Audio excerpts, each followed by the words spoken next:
Welcome to the Intentional Investor Show, the show created to help you get tips and tricks on real estate investing in an effort to help you build a life that you love. Today, we're hitting episode 3 of the Intentional Investor Show. Today, we're going to be talking about something very exciting. It's your why. Now, just pump the brakes for a second. If somebody's thinking out there, I know my why. My why is generational wealth. That is not your why, right? We're going to take you into an exercise that's going to go 7 layers deep into your why. So if you think you know it or can assume that you know it, guess again. And if you feel like that you have it figured out with regard to real estate investing, we're going to challenge you to apply it to a different part of your life. Okay. So that's number 1. We're all going to get vulnerable. We're all going to get transparent. We had a couple of super steamy sessions between Keston, Oscar, and I, which was pretty amazing.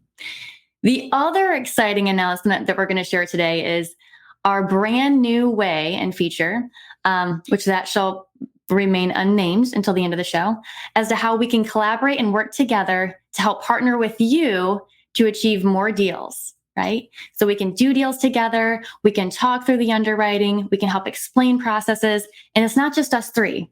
It's not just our minds. We have a team of people behind us to help process deals too, to help get you to the finish line. We can't wait. Let's get the show going. Hey guys, how are you? It's so good to be with you guys again today. What's up? Hello. What's up? Yes. So this week on our show, we have something really exciting planned, and we're going to be talking about a new 4-part session. So we'll get into that in just a moment. But first and foremost, Keston, Oscar, how are you? And it's been doing great. A great week. I actually just started renovations on one of my rental units yesterday. We just had a tenant move out. This was actually the tenant that called the cops on me a couple of weeks ago. So she's finally out. And so, man, that place was a mess. And so that renovation is starting. My guys are in there right now. They should be done in a week. They're going to do this really quickly, so Awesome. we could get 1 week. by 1 week. That's the timeline. That's great. That's awesome. It's exciting. I'm just thinking about this though, really quickly. Yesterday, we talked briefly when you were in the middle of the demo, and didn't you close a deal for somebody like randomly? Oh yeah, yeah. So I jumped out the truck and I met one of my boys, and he immediately says, "Oh, here goes my partner." Literally, that's all I heard. And I'm trying to figure out what he's talking about.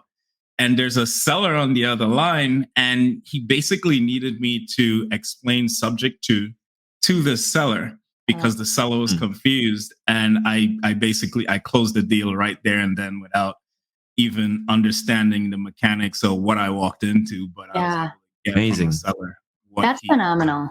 Yeah. That's what you talk right there about preparation meeting opportunity. And so that's the point of this show, right? Is to get people excited and ready and prepared for opportunities that will come their way. It's not if they will come their way, it is when they will come their way, right? Oh yeah. Proud of you. Nice. Oscar, what's up with you? Whew. It's been an adventure. We just got one of our flip and under contract again for the 3rd time. So hopefully 3rd time's the charm. It's been a roller coaster because every time we got it under contract, it's under contract pending for 2 weeks. So we already lost about 4 or 5 weeks now. So, hopefully this one will stick, and we're just praying that after the inspection, we'll just have to negotiate what credit and whatnot and close. Mm-hmm. Now, Oscar, I'm sure somebody is thinking about this. What was some of the reasons why it didn't close the first 2 times? Because you said this is the 3rd. Yeah. So the first time, it was actually the buyer was cold feet. So an inspection wasn't even scheduled. And they asked for an extension, which we gave. And that's why it was longer than a week, because usually inspection period is like 5 days, right? So, that the first one was cold feet for whatever reason. And we asked why. And they said, well, we just decided not to to buy a house. The second one was actually the offer that we received previously too. So they did an inspection, and this one was, I think, because they got scared of what the inspector told them. So we actually got the inspection report, and there wasn't really a lot of huge things because we did a pretty good job on all our rehabs. So obviously not everything's perfect, and the inspector's job is always to reveal all the things, right? But I think talking as a first-time home buyer with the inspector, they got a little bit scared of everything, and instead of asking us to fix it, they just canceled the contract. And we tried to ask why, and at the end of the day, they said, "Yeah, the inspector just overwhelmed us with what needed to be done to the house." So that was the second one, and they terminated based on that. So now we are under contract for the third buyer. So the good thing is the market's still good, because as soon as we put it back on the market, it went under contract within 1 day. Awesome. Right? But we still lost that 2 weeks period, 1.5, 2 weeks period, where we were pending and waiting for the attorney period and the inspection period. Man, thanks for sharing that. That's a lot. Yeah. When people get into real those are the things that you guys or people don't show on all this HGTV show, right? Usually when they like say, "Oh, we have open house, it's under contract. This is how much we made."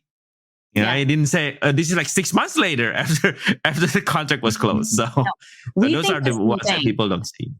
Yes. Mm-hmm. We think the same thing. You look at HGTV, they make it look so easy. They have it staged to perfection. They talk about when they sell it. But I always want to know, how'd they find the house? What did they do to get that deal? What did they do behind closed doors? Because they make it look like it's all them. But after 5 seconds, their crew's coming in and they're going off and having a drink. Let's not. Sure, this is true. It's not what we're doing. But that's awesome. Thanks for sharing that. So it's been a very busy week, right? Mm-hmm. Yeah. Yep.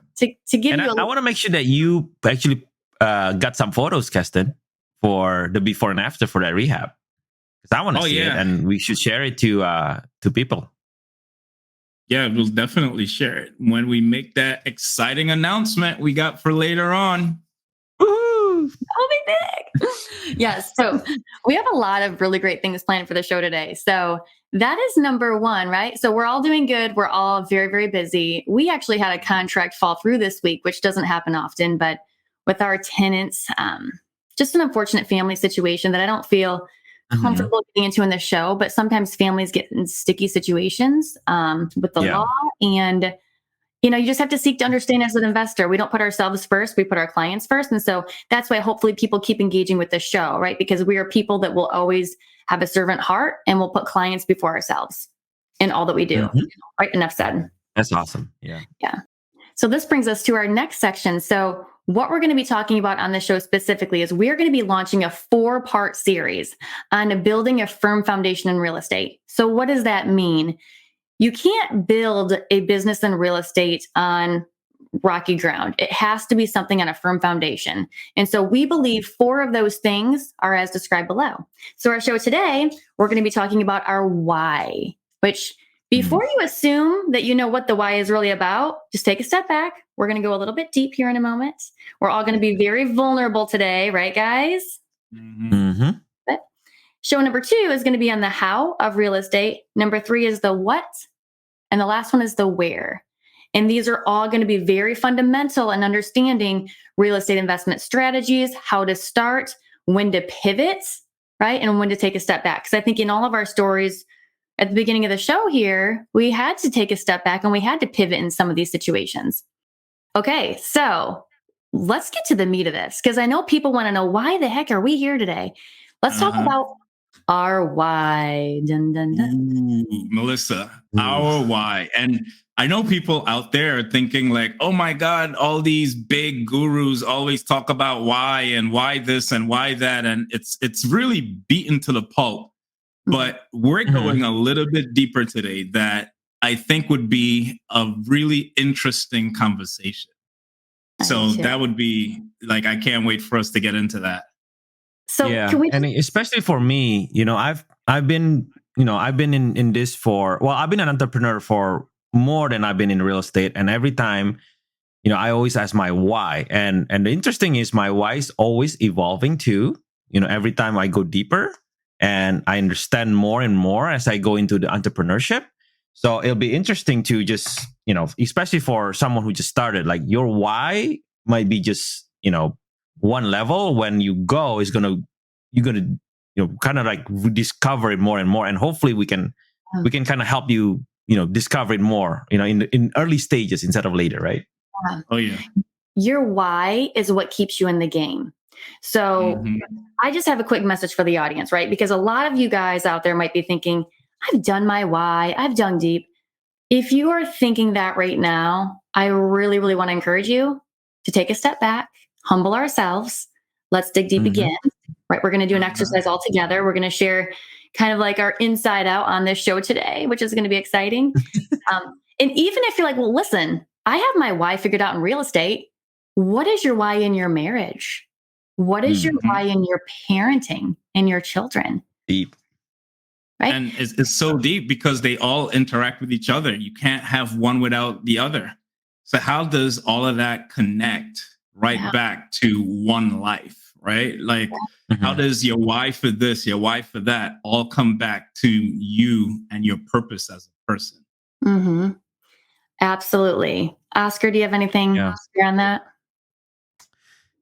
Talking about marriage, talking about family, talking about being a parent. I mean, it's so important that your why in anything, just kind of be set on the ground. Like my why with my children, involving my teenage daughter in the business and everything. That wasn't the plan in the beginning, and it just evolved, right? So it's very, very important. And I'm glad we're talking about this in the beginning, because even dropping this to someone who's still, like, say, single, right? And who's still dating and who's just got married, who doesn't have any children, they'll put that seed in them so that they know when the time comes, like, okay, my wife just evolved and I remember this conversation, so I'm going to have a stronger why. You know what?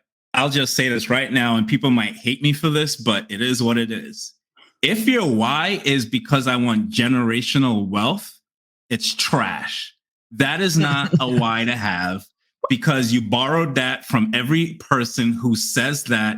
It's such a top level why, and it's not the ultimate root cause of why you're doing this.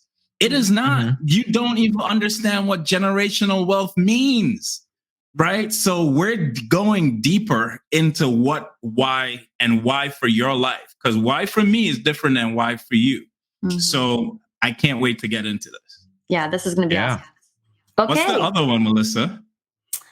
What do you mean? What's the other one? The other topic that we're going to be discussing. Oh, the whole firm foundation. So we're going to have actually a 4-part series. So we're going to be talking about in these 4 shows, building a strong foundation to real estate investing. You cannot stay in this business and stay energized and stay engaged without having these 4 things uncovered. Okay. So first and foremost is our why.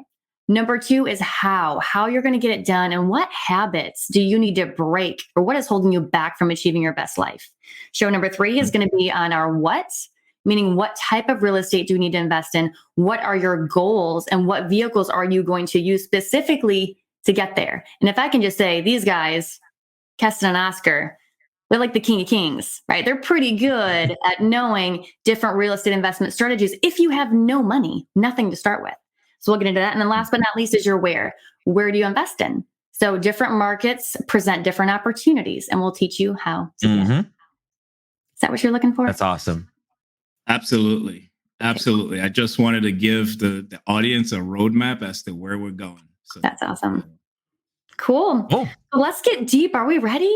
I'm a little bit nervous. Oh, yeah. Who's going first? So, well, let's explain what we're doing here. So has anybody heard, and I know you guys have, of the 7 levels deep? Can we explain what that is? So 7 levels deep is a goal, right? So you state your goal at the top. I want to be a successful real estate investor, for example, or I want to be an amazing parent, or I want to be a wife that washes my husband's feet, whatever it might be. Then after that, you ask why. Why is that? So you cascade down all of those options to ultimately get to the root reason of why you're trying to do what you're trying to do. Does that make sense? Absolutely. Cool. And the first time I did this, it was so challenging And I intentionally didn't try to come up with things before the show today, although I may have a very good understanding as to why I'm here and why we're doing what we do. But I wanted to come into the show with a fresh thought process, almost like as if I'm doing it for the first time. So I can't wait to be on the hot seat to jump into my 7. Good for you. Yeah. No, after Keston said no generational wealth, I'm changing my answer now. I'm starting fresh. So I'm guilty of that, all right? So I was going to say generational wealth as my first answer. So I'm not going to say that anymore. So I'm starting fresh too, right? So we'll see where this goes. We'll see. This could get interesting. Okay, so in the hot seat, Oscar. Oh, okay. All right. Okay. So Oscar Szechuan from Chicago, Illinois, can you please share with me what your goal is this year, or whatever the strong goal or desire of your heart is at this moment? So my goal, I wrote this down in 2021, that I want to have more stream of income from real estate and from different businesses, so I can get more of my time back, so I can get to do bigger and better things, not only for my family, but also from people surrounding me. You're giving away all the milk for free. Let's just cut that a little bit. Okay. That was a great answer, but let's just narrow it down. So how about in 2021, you want more streams of income? Could I put a period there? Sure. Oscar, why do you want more streams of income? So my initial thought is I want more stream of income so I can actually not only rely on one income, just in case that income dried up or there's a shift, for example, like COVID last year. So I like to get more stream of income coming in. That way I can do something that's just better in my life and for my families. Okay. So what I heard there is there might be fear in only having one stream of income. So why is there fear in only having one stream of income? Ooh, that's tough. Yeah. So that actually goes back like 20 years when I first started hustling for, like my second job, right? From my 9 to 5. But fast forward, the reality is that, with everything, we can't control everything that's around us. All we can control is what we have in front of us and what's within us, right? So when we have an income, sometimes we get too relaxed. We are in this environment bubble that say, okay, well, I already have something coming in, and then it only takes one event, and again, for example, COVID last year, right, to change everything up, right? For me, it's not only COVID. There was a bunch of events in the past year, but the latest one was COVID, and that made me realize that you always have to keep going. You always have to look for more ways to be more stable and to be more financially independent, so that you're not only relying on one source to be able to accomplish your purpose. Okay. So I'm going to repeat the first thing I heard there. The first thing you said was, wow, this went back 20 years ago, and that was awful. So let's just focus on that. So why was it so awful 20 years ago? What happened? Yeah. So Steve, we were actually 20 years ago, I was in a lot of debt. So we went overboard. We just, we got engaged. Me and my wife got engaged. We bought our first townhome, brand new construction townhome, spent a lot of our savings there, and we were planning our wedding. So you can guess like how much that was going to cost us. And we put the down payment for a new construction. We put, our life savings into a wedding, a dream wedding that we want. And suddenly after the dust settles, we were in a lot of debt. Right? So that's when we start thinking, well, we're going to be in trouble here. We are actually underwater. All the expenses that we have is more than the income that we have, right? So that's when the light bulb goes off, right? So, hey, we have to do something. We have to fix this, right? So that's when we start thinking about, hey, we need to do something about our financial. Yeah. So why was it so important, that time frame, that moment in time? Just thinking about how scary that probably was. Like, you're newly married, you're trying to be this awesome husband, you're trying to provide stability. Why at that moment did you decide, hey, I want to pivot. Hey, I want to get multiple streams of income? Like, what else was it there? Why do you want to create maybe more opportunities for the future? Yeah. Well, a lot of it is because now we're planning to have a family. And now we're actually looking forward into creating a family that is stable, that is secured, financial, spiritual, and that's suddenly when we start planning, when we start looking into the future a little bit and see what that looks like. We know that it wasn't a good place if we didn't do anything. So, especially on the financial part. So why is it so important for your family to know what you're trying to do today in creating multiple streams of income? So it's very important because, in your life, you want to be free to do what you're passionate about, which is what I'm trying to do this year and the coming year. So being an investor is not only doing work, right? It's also about impacting people. It's also impacting people that you dealt with. The houses that you build will be for someone to live in. The houses that you fix to be a rental is changing people's life while they're getting on a better footing. So I realized that throughout the years that, you're not doing this just for the money. You're doing this to impact people's life. And that becomes my passion. As you grow in your entrepreneur journey, that's really what I'm passionate about, to just change people's life through what I'm doing, to the property that I touches, to any things that I touch. I want to change people's life. That's amazing. Like, that was 7 whys. I don't know if you were counting, but that was it. So that was 7? Cool. That was 7. So from you starting in 2021, I want to have multiple streams of income, you essentially shared with the audience what you went through, the valleys, the hills, a very personal time in your marriage that would have been challenging for a husband. And then off to your final why, which is that you want to be free to do what you're passionate about and to help change people's lives. Awesome. Love it. I'm going to write that down because you said it better than me. I took notes. I mean, you're good. Oh, wow. Screenshot. You're good. Amazing. Really, really amazing. See how powerful this exercise is? Yeah. Oh my goodness. I feel like I'm walking into something that I'm not even ready for. I do too. I'm not going to lie. Like, this is nerve-wracking. Keston, do you want to share anything on Oscar's 7 layers? Sure you do. Man, I just think it's so interesting as to how our lives kind of just come together based on our experiences and the life that we lived. And so I guess a major thing to kind of go off of here is be careful as to how you kind of lay these seeds for your kids and all of that, because their why is going to be because of your actions, because of what you leave and lay down.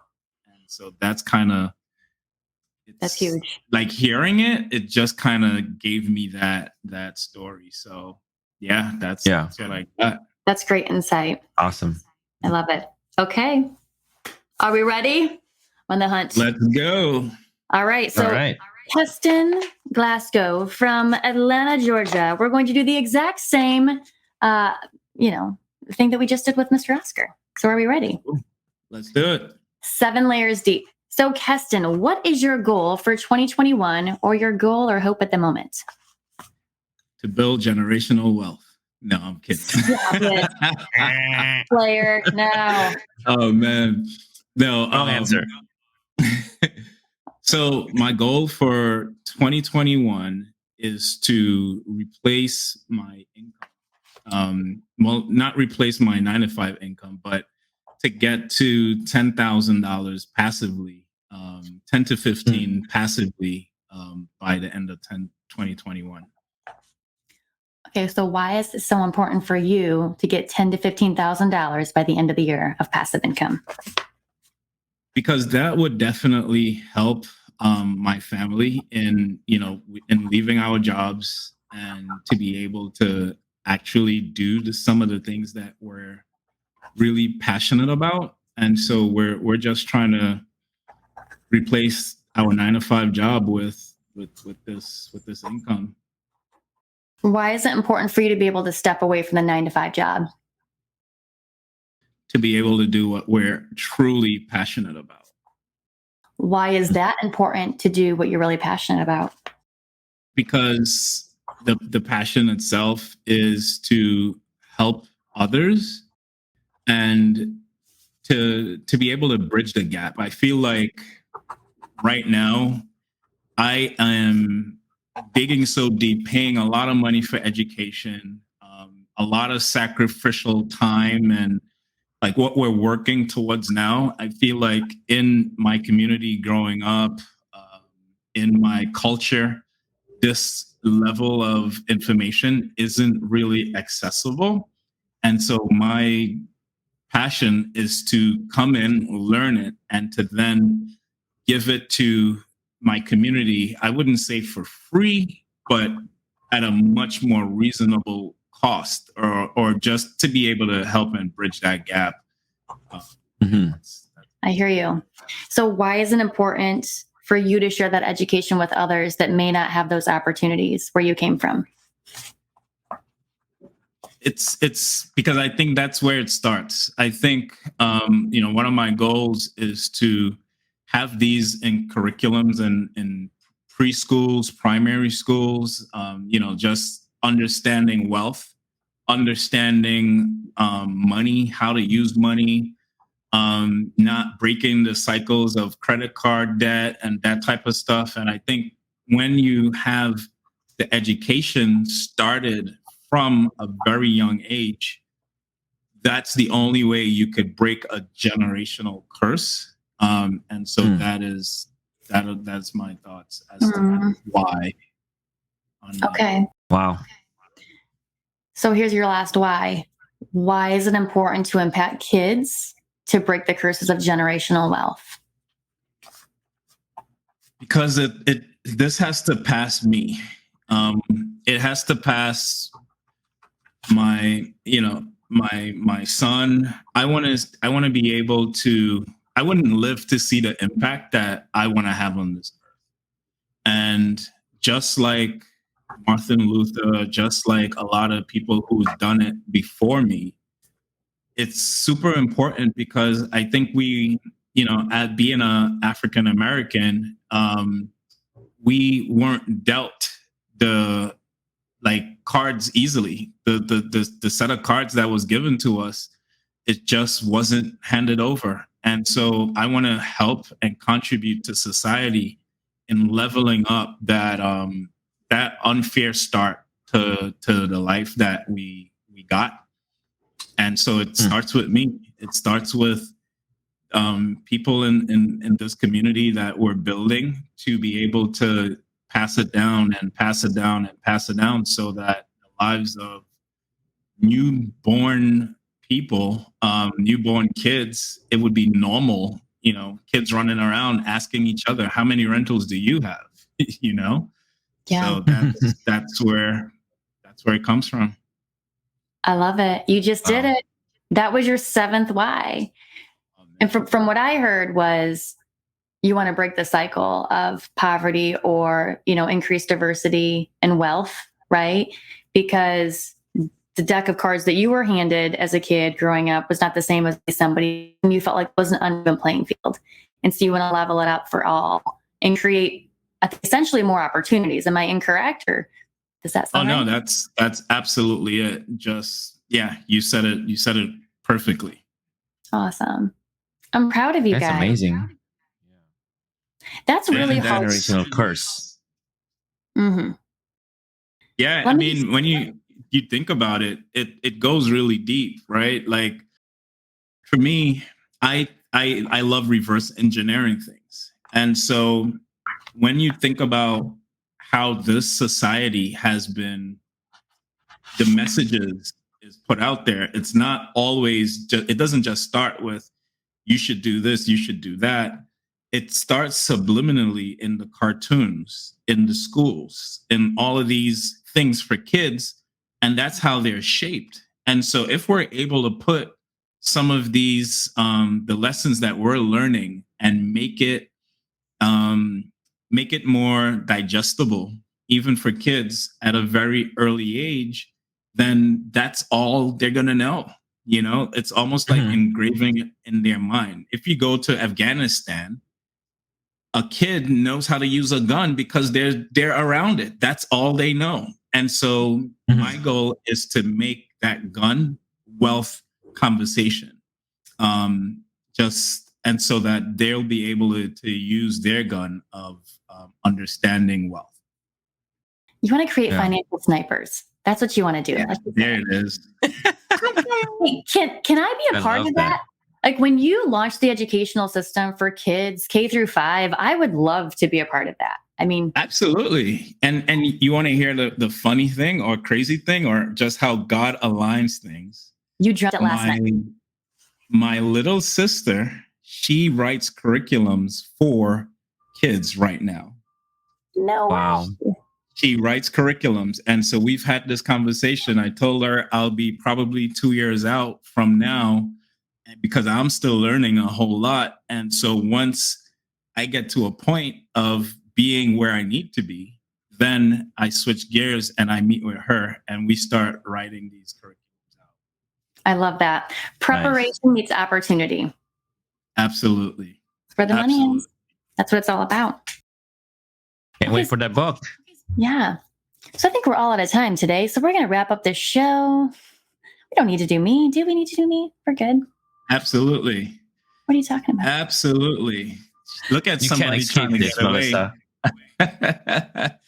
Melissa, are you ready? The answer is yes. But listen, I come prepared. So are you? I kind of did it. Yeah. Is that okay? Well, I got deep. Welcome to Keston asking you questions. Let's see how prepared you are.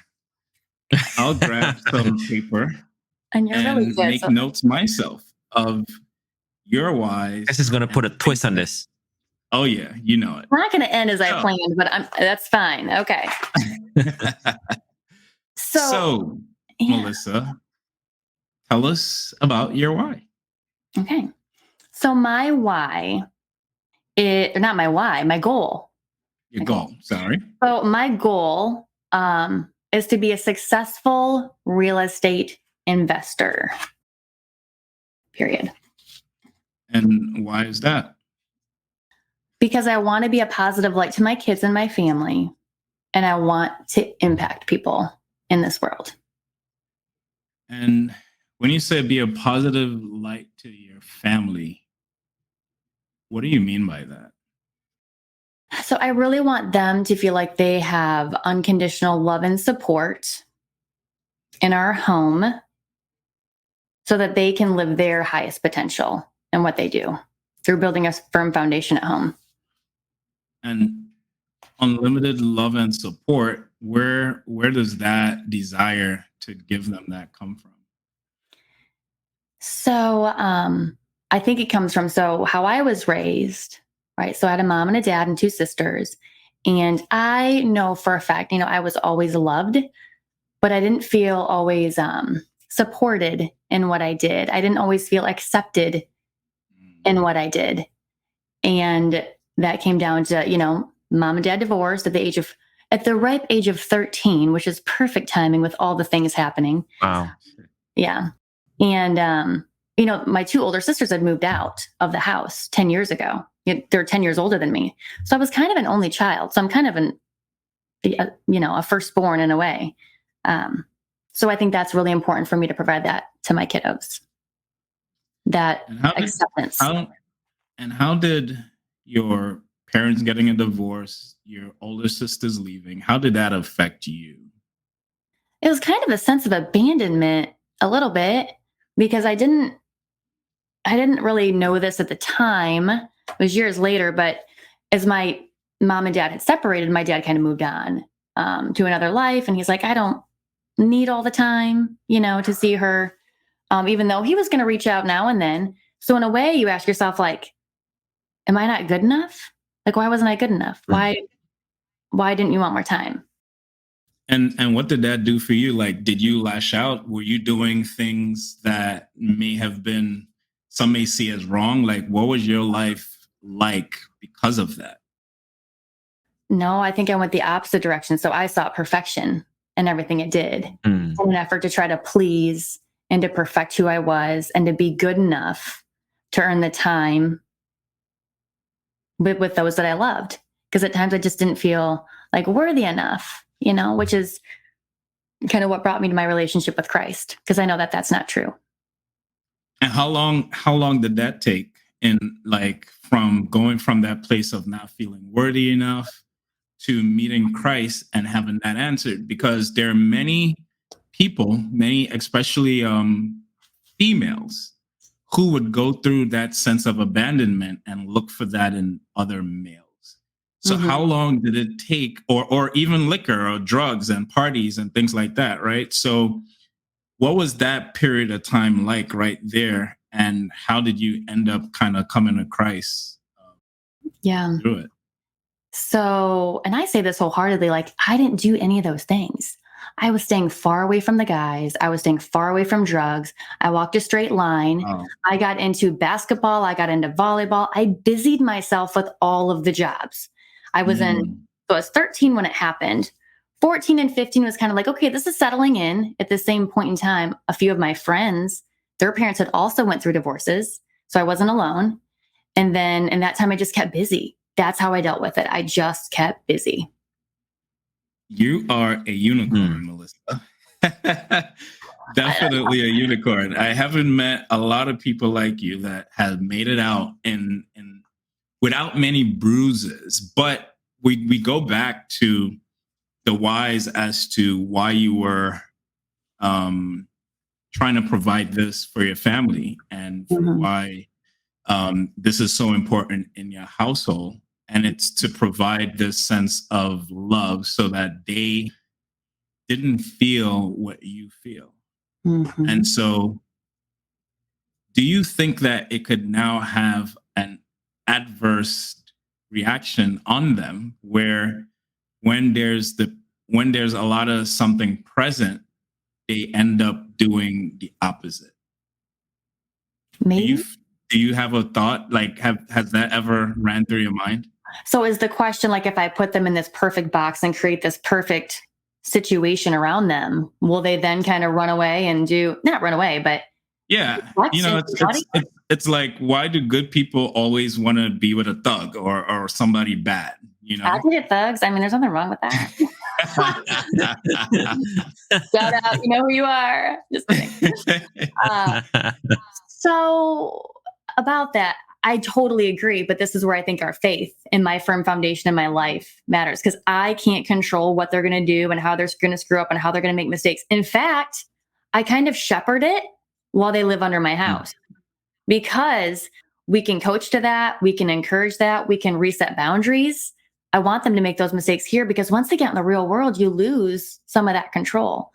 So that's why we pray every day over mind, heart, spirit, for protection, for peace for our kiddos, because I know I can only control what I can. And that's to be a good example. Yeah. And why is that important to you? Being a good example? Because I want them to live their best life. Like, I want them to live their best potential. And I also want other people out there that have stories, that have baggage, that feel like damaged goods, that they're not good enough, that they weren't treated fairly, that they weren't accepted. If their dads walked out or moms walked out, or whatever the situation is, you're always, always, always good enough. And there's always hope for a better future. Boom. And I took you many more layers and on different paths to get here. Yeah. But if we Those were are to 15 sum layers. up, some of what you said is you want to be a successful real estate investor, to be a positive light to your family and to your peers and people around, to give them unlimited support and love because you didn't want the way that how you were raised to be a part of your kid's life, and you sorted perfection on this journey, and to your end goal is you want others to have this same sense of to feel good about what you're doing, and you related it all back to a sense of investing. And so you're going to use investing to do all of these wonderful things and impact lives in that. Mm-hmm. Yep. Because I've told you, I really do like my 9 to 5. I enjoy it. Mm-hmm. However, can I impact a lot of people on my 9 to 5? I can impact my customers, the people that I interact with. But you can impact way, way, way more people through real estate. And Keston and I had a really good one-off conversation yesterday about money, and why sometimes people think like, oh, I don't want a ton of money. Money is like scary to them, which it can be scary in the wrong hands. But goodness gracious, if you're going to invest it to help someone elevate their life or to bless them or to do something bigger for a community overseas, there's nothing wrong. There's no shame in that. Yeah. And you touched on something that I think is so important when you brought up the money conversation, because I think people use the Bible to justify them that they shouldn't have money, right? Because it talks about a rich man can't get into the gates of heaven or whatever. I'm paraphrasing here. Without it's easier for a poor person to get into the gates of heaven. Yeah. But here's the thing: what I realized about the Bible. The Bible has something for everyone. So it depends on your perspective of life, where you are in life, what you take out. Because the same verse that says, children, be obedient. Be obedient. Oh God, I'm like screwing up the entire Bible right now. Kids obey your parents, right? The same scripture that says kids obey your parents. It also talks about parents not leading your kids to anger, right? In the same chapter. And so it has something for kids and it has something for parents. And what people typically do is that they take something from the wrong perspective and apply it to their lives when it wasn't meant for you. That's like a parent taking the part and about the kid needing to obey their parents and trying to apply it to their parenting. No, that's for kids. That's not for parents. And so people with money, they look at the wrong part. Like, okay, if your life doesn't depict or you're a greedy person naturally, then sure, you could take that part and run with it. But if you have money and you use it for a greater good and a greater purpose, then you're just as good as anyone else being a good steward of your money. Yeah, I totally agree. Yeah. All about being a good steward. Thanks for sharing that. That was a deep conversation we had yesterday, and today was deep. Oh, yeah. I think we all came into this room this morning. Let's just call it for what it is. We all felt a little heavy, and we knew today's topic was going to be deep, and we were going to get really vulnerable. Yeah. I'm a firm believer that no one's not that we want people to follow us, but no one's going to listen to you or respect you unless you're willing to peel back the onion and just get real with people. So thank you for doing that today. Okay. That was awesome. Are we ready to get hot for a moment? Can we? Let's get hot. So we've all done this. It's our humble, honest, and transparent moment. That is what HOT stands for. In an effort to be completely transparent with our audience, one of us takes the hot seat every single week, and we get hot and we share something that we have just done that is honest, open, and transparent. Keston, is it your turn today? Is it? Oh my goodness. I guess so. Yes, it is. It is. Yeah. So my hot moment, my hot moment for this week. This week, I would say we've had some. This week, I had a challenging time trying to balance business and time with family. And Mm. my family really, and my son is here from New York. He's spending time here in Georgia with us. And I've been so busy with the renovation and with the business and all of that, just kind of running around. I've felt really guilty about it. I felt guilty. And so I would come home and we'd try to watch a show, at least a movie together, and I'll be asleep in like 10 minutes, you know? And I just wanted to share that struggle of the life that we live because these thoughts of feeling guilt do come. And so Mhm. that's my open and transparent moment I love of just trying to balance family life with business life and Mhm. trying to make things happen. So today I'm taking them to the pool so we could go hang out and just have a Nice. That's great. And I think sometimes that feeling in your gut that happens for a reason. And I'm thankful for it. Whenever you feel guilted or whenever you feel like I'm not being fully there, that's, I think, the sign to take a step back, reprioritize, put your family first, because that's what's most important at the end of the day. awesome. Yep. Oscar, do you have Perfectly said. anything to share? Quiet. I mean, yeah, there's a couple of things that went on today also, and I'm guilty of this for a long time, and that's why I'm trying to get better.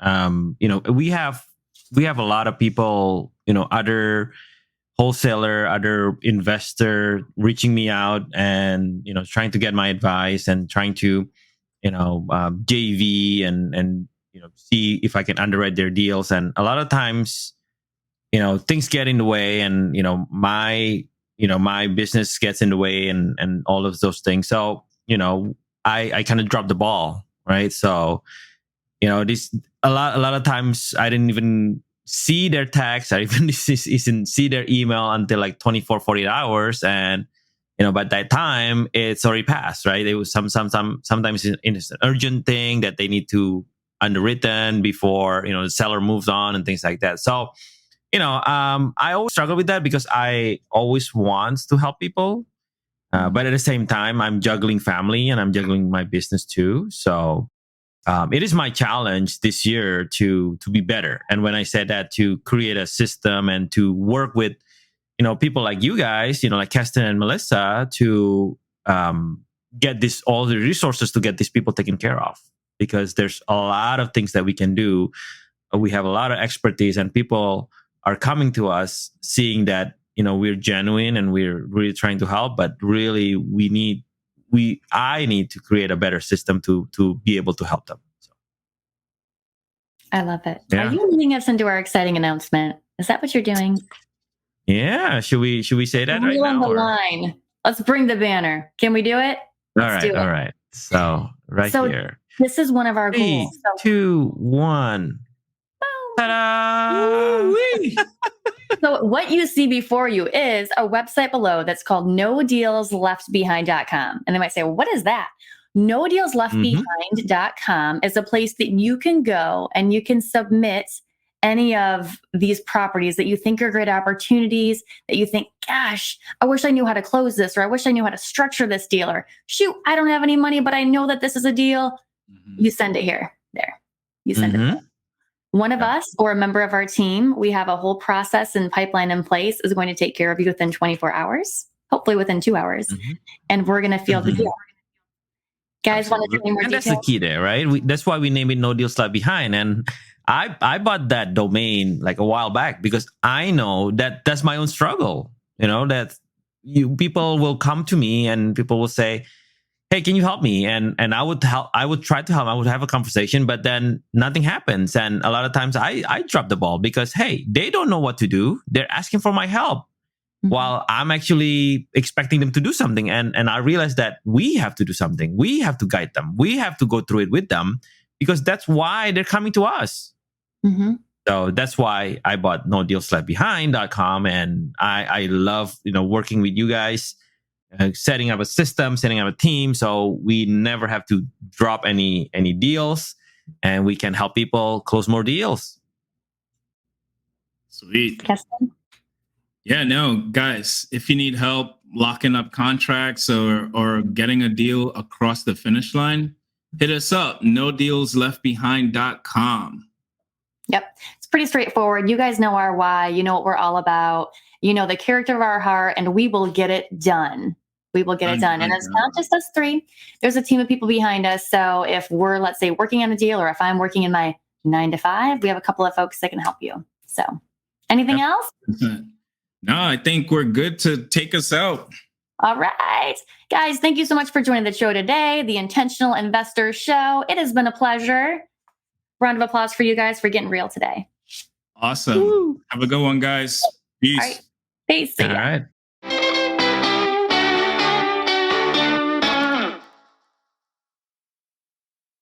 Hey guys, it's Melissa here from the Intentional Investor Show. If you like what you hear and if you want to dig deeper into your own real estate journey, hit the subscribe button below. We would love for you to join us. Thank you so much. Until next time.